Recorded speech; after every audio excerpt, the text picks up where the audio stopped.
Hi all, welcome to Shenba Nivas. இன்னைக்கு ஒரு super டேஸ்டியான கிறிஸ்பியான ஃபிஷ் ஃப்ரை எப்படி செய்யறதுன்னு பார்க்க போகிறோம். இந்த மசாலா எதுவுமே இதிலிருந்து பிரிஞ்சு போகாமல் கரெக்டான உப்பு காரத்தோட கிறிஸ்பியாக மொறுமொறுன்னு எப்படி செய்கிறது அப்படிங்கிறத பார்க்கலாம். இது பார்க்கறதுக்கு முன்னாடி நம்மளோட சேனலை ஃபஸ்ட் டைமாக பார்க்குறீங்க இல்லை சப்ஸ்கிரைப் பண்ணாமல் பார்த்துட்ருக்கீங்கன்னா சப்ஸ்கிரைப் பண்ணிவிட்டு பாருங்கள். கூடவே பெல் ஐக்கான் ப்ரெஸ் பண்ணிக்கோங்க. ஸோ தட் நான் போடுற எல்லா வீடியோஸ் உங்களுக்கு இமீடியட் நோட்டிஃபிகேஷன் வந்துடும். இதுக்கு நம்ம முதல்ல ஒரு மசாலா ரெடி பண்ண போகிறோம். வீட்டில் இருக்கிற மசாலா பொடிகளை வச்சு ஃபிஷ் ஃப்ரைக்கான மசாலா ரெடி பண்ணலாம். 1.5 டேபிள் ஸ்பூன் அளவுக்கு சில்லி பவுடர் எடுத்திருக்கேன். 1 table spoon Kashmiri chilli powder, 1/4 teaspoon மஞ்சள் தூள், 1/2 டீஸ்பூன் மிளகுத்தூள், 1/2 டீஸ்பூன் சீரகத்தூள். இது எல்லாமே நம்ம ரெகுலராக நம்ம சமையலுக்கு யூஸ் பண்ணுற பொடிகள் தான், எல்லாமே நம்ம வீட்டில் இருக்கும். சீரகத்தூள் சேர்த்துட்டு 1 டேபிள் ஸ்பூன் மல்லித்தூள், 1 டேபிள் ஸ்பூன் அரிசி மாவு. அரிசி மாவுக்கு பதிலாக நீங்கள் கார்ன்ஃப்ளவர் கூட சேர்த்துக்கலாம். இதுக்கப்புறம் 1 டீஸ்பூன் சால்ட்.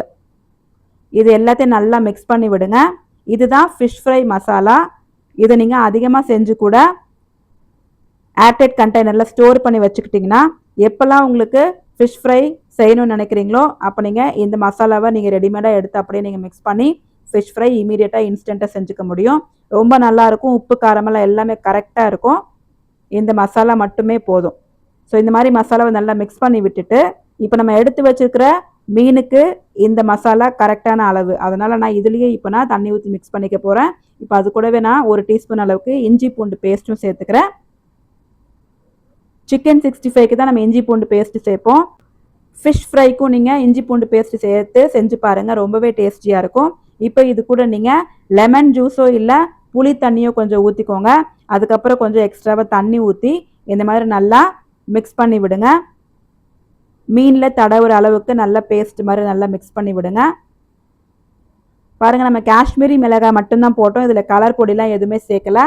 காஷ்மீரி மிளகாயை உங்களுக்கு இந்த அளவுக்கு நல்ல கலர் கொடுக்கும். அதுவே உங்களுக்கு போதும். கலர் பொடிலாம் எதுவுமே சேர்க்க தேவையில்லை.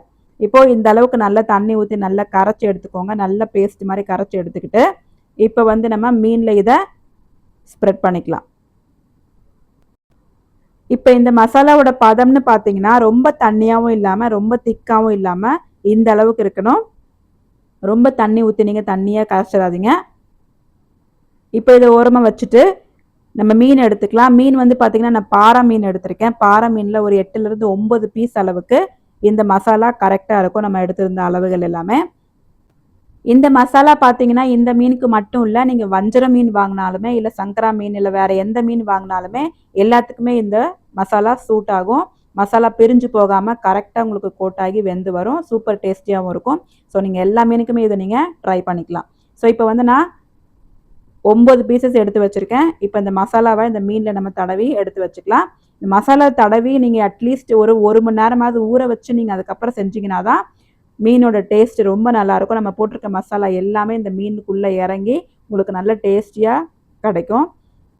அதனால் நீங்கள் மீன் வாங்கிட்டு வந்த உடனே நீங்கள் நல்லா மஞ்சத்தூள்லாம் போட்டு நல்லா வாஷ் பண்ணிவிட்டு முதல்ல இந்த மசாலாவை நீங்கள் ஆல்ரெடி ரெடி பண்ணி வச்சுருந்தீங்க அப்படின்னா உடனே நீங்கள் இதில் மிக்ஸ் பண்ணி ஒரு மணி நேரம் நல்லா ஊற விட்டுருங்க. நீங்கள் வெளியே வச்சு ஊற விடுறதை விட நீங்கள் ஃப்ரிட்ஜில் வச்சுட்டிங்கன்னா இன்னுமே சீக்கிரமே நல்லா உங்களுக்கு இதோட மசாலா எல்லாமே உங்களுக்கு மீனுக்குள்ளே இறங்கி சூப்பர் டேஸ்டியாக கிடைக்கும்.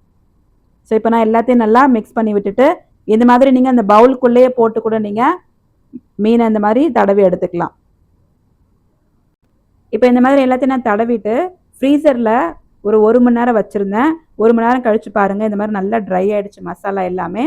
இப்போ நம்ம தோசைக்கல்லை நல்லா சூடு பண்ணிவிட்டு அதில் கொஞ்சம் எண்ணெய் ஊற்றிட்டு இந்த மாதிரி ஷாலோ ஃப்ரை பண்ணி எடுத்துக்கலாம். நம்ம டீப் ஃப்ரை பண்ணுறதை விட இந்த மாதிரி ஷாலோ ஃப்ரை பண்ணோன்னா இன்னுமே நல்லாயிருக்கும். உங்களுக்கு எண்ணெயும் ரொம்ப செலவாகாமல் கொஞ்சமாக நீங்கள் எண்ணெய் ஊற்றி ஹெல்த்தியாக சாப்பிட்ட மாதிரியும் இருக்கும். இந்த மாதிரி வச்சுட்டு அதுக்கு மேலே ஒரு ஸ்பூன் எண்ணெய் ஊற்றிட்டு மூடி போட்டு வேக விடுங்க. ஒரு மீடியம் ஃப்ளேமில் மூடி போட்டு ஒரு 5 நிமிஷம் ஒரு சைடு நல்லா வேக விடுங்க. அதுக்கப்புறம் நல்லா கிறிஸ்பி ஆகிடும்.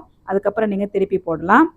உடனே திருப்பி போடாமல் ஒரு 5 மினிட்ஸ் மீடியம் ஃப்ளேமில் நல்லா வேக விடுங்க. பாருங்கள், இந்த அளவுக்கு நல்லா வெந்திருக்கும். ஒரு 5 மினிட்ஸ்க்கு அப்புறம் இப்போ நீங்கள் திருப்பி போட்டிங்கன்னா கீழே நல்ல கிறிஸ்பியாக வெந்திருக்கு பாருங்கள். மசாலாவும் எதுவுமே பிரிஞ்சு போகாமல் சூப்பராக நல்லா வந்திருக்கு பாருங்கள். இந்த மாதிரி மூடி போட்டு வேக வச்சிங்கன்னா நம்ம மீன் பொரிக்கும் போது சைட்லலாம் ஃபுல்லாக தெரிக்கும். ஸோ அதுவுமே உங்களுக்கு ப்ரொடெக்ட் ஆகும். மூடி போட்டு அது மூடிக்குள்ளேயே உங்களுக்கு தெரிச்சுக்கும். எண்ணெய் எதுவும் வெளியே தெறிக்காம. பாருங்க அந்த மசாலா வந்து நல்லா சூப்பரா கோட் ஆயிட்டு வந்திருக்கு. ஸோ 2 பக்கமும் நல்லா ஒரு 4 to 5 மினிட்ஸ் வேக விட்டு எடுத்தீங்கன்னா, சூப்பரா ரெடி ஆயிடும். நல்லா கிரிஸ்பியாவும் வரும், டேஸ்டியாவும் இருக்கும். அகைன் நான் அடுத்த பேட்ச் நான் போட்டுக்கிறேன். இந்த மாரி போட்டுட்டு அதுக்கப்புறம் நீங்க மேல ஒரு 1 டீஸ்பூன் இல்ல 2 டீஸ்பூன் எண்ணெய் ஊத்தி மூடி போட்டு வச்சீங்கனாலே போதும். எண்ணெய் ரொம்ப அதிகமா தேவையும் படாது. நம்மளோட சேனல்ல daily non veg and non veg recipes நெறைய போஸ்ட் பண்ணிட்டுருக்கேன். நெறைய பிளேலிஸ்ட்டும் இருக்கு. ஸோ ஃப்ரீ டைம்ல அதையும் செக் பண்ணி பாருங்க. ஒவ்வொரு பிளேலிஸ்ட்லயும் ஒவ்வொரு ரெசிபீஸ் நான் போட்டிருப்பேன். அண்ட் டெய்லி நான் வந்து லஞ்ச் பாக்ஸ் ரெசிபீஸும் போடுறேன். லஞ்ச் பாக்ஸ் ரெசிபீஸ் அப்படிங்கிற ஒரு பிளேலிஸ்ட் தனியாவும் இருக்கு.